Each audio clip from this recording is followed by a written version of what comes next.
back live in the air here. The station is WLCN. The program is Viewpoint. And we have a couple of great guests this morning here. Lester Plotner, who's been involved in this community for... When did you first come here, Les? 1956. And that's when he started leading the junior high to state championships. Went through the ranks and became one of Lincoln's outstanding school administrators in District 27. Yeah. I had the pleasure of working with him for many years, and was a pleasure indeed. And the Reverend Glenn Shelton, who's one of the gems of our community, doesn't mind speaking up and doesn't mind disagreeing, but he can always do it agreeably. I don't think he was a Martin Luther King insofar as speaking ability, but it might be just a little, not very much below that. I've sat there in that church of his and marveled at how he can lead us around there. So we'll talk about I Have a Dream. That probably, in my judgment, was perhaps one of the great speeches of all time. Mm-hmm. And only 17 minutes. Yeah, not only for content, right, but in the manner in which it was delivered. Yes. And it's kind of a gripping thing when you stop, you just reflect on it for just a minute, even now.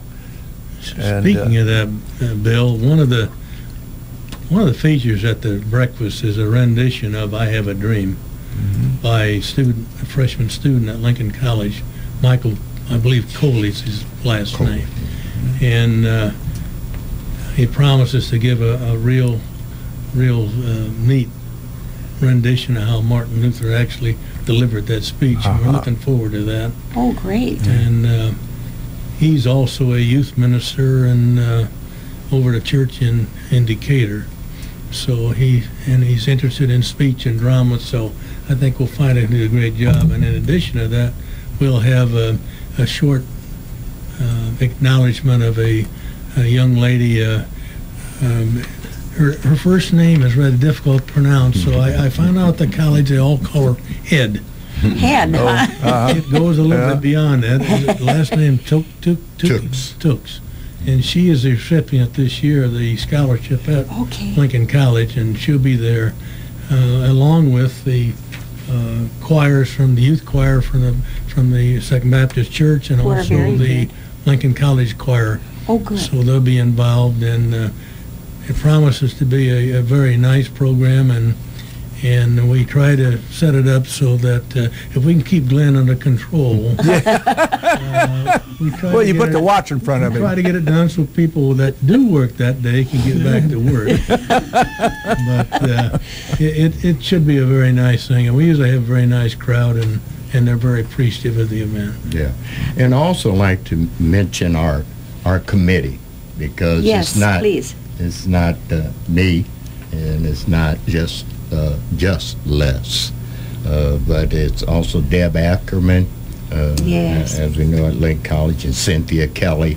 She is also involved in very much so, and Kathy Tiffany, Joyce's daughter. Has jumped on board from day one. Has been very, very instrumental in keeping the committee.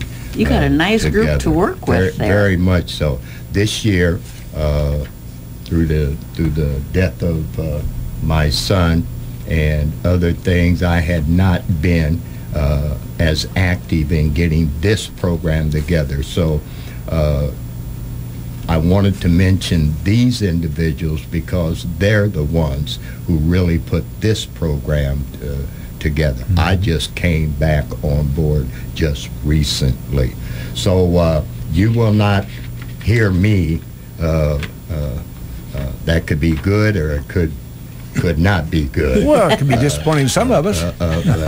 It's an enjoyment to me to watch. But I'll be there. I will be there, and I'll be table hopping and thanking. Oh, you don't do that, do you? Nah. Yeah. But I will be there, and certainly you need to come and hear the choirs sing too. Our youth choir, I am very proud of them, and I've heard Lincoln's choir that has grown significantly from 12 to 15 last year to over 30 this year. So we've had a nice turnaround in that fine arts department there.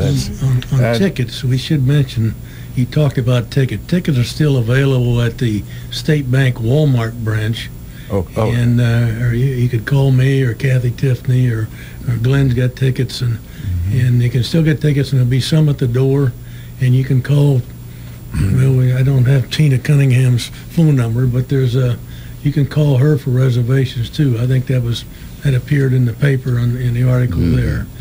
But so we do have some, and if you get any problem with tickets, call me. I'll get to you. Yes, sir. Well, that's a great. It's a great morning. And it's not too late for people to change their plans and plan to be out there with us next Monday morning. Speaking of choirs, your folks sure know how to get it on at Second Baptist. They love to sing. Man, you get it on. Are you a singer? Yes. Oh, watch him. Yes. You'll hear me. I'll hear you. Good. Well, you'll be proud to know you won't hear me singing. I'm thankful. Yes, it's something to indeed be thankful for. You know, Thomas Sowell, I really, he's a great guy. Yes. I was going to use his, but we're run out of time. I can't quote Thomas Sowell because he has some very profound things to say. Speaking of profound things to say, we thank Reverend Glenn Shelton and Les Plotner for being with us here today as the forerunner to the Martin Luther King breakfast next Monday morning at Lincoln College at the old gymnasium. And if you'll show up out there, it'll be a great investment of your $8 a head. The one profound comment that I would make as it close came from who else but Abraham Lincoln. And he said, achievement has no color. Thank you for Viewpoint. Thank you, Les and Glenn, very much.